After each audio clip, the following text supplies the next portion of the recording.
கர்த்தருடைய பரிசுத்த நாமத்திற்கு ஸ்தோத்திரம். கிட்டத்தட்ட ஒரு 400 வருஷம் இஸ்ரவேலர்கள் எகிப்துல அடிமைகளா வாழ்ந்து கானான் தேசத்தை நோக்கி பிரயாணம் பண்றப்ப ரெவிதீம் அப்படிங்கிற ஒரு இடத்துல யுத்தத்துல பலம் வாய்ந்த அமலேக்கியர்கள் வனாந்திரத்துல அவங்கள தாக்க வராங்க.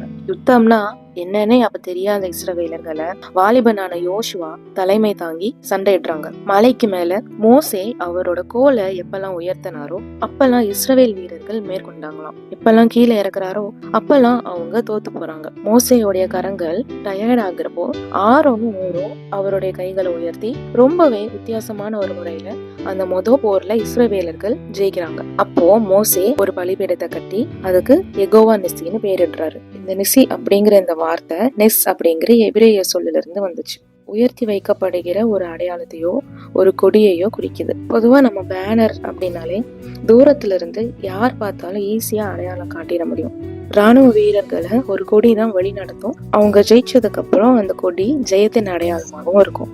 இஸ்ரவேலர்கள் அன்றைக்கும் சரி இன்றைக்கும் சரி அவங்களுடைய போர் திட்டங்களாலேயோ இல்ல ராணுவ வீரர்களாலேயோ வெல்லல, தேவனுடைய வல்லமையினாலதான் வெல்றாங்க. கிறிஸ்தவர்களாகிய நாமும் நம்மளுடைய வாழ்க்கையில கர்த்தருடைய நாமம் என்று கூடிய உயர்த்திறப்போ நமக்கும் தேவன் ஜெயத்தை கொடுப்பார். தேவனால் பிறப்பதெல்லாம் உலகத்தை ஜெயிக்கும். நம்முடைய விசுவாசமே உலகத்தை ஜெயிக்கிற ஜெயம். ஆமேன். யெகோவானசியை ஏற்றி பாடுவோம், எங்கள் கோடி வெற்றி கோடி.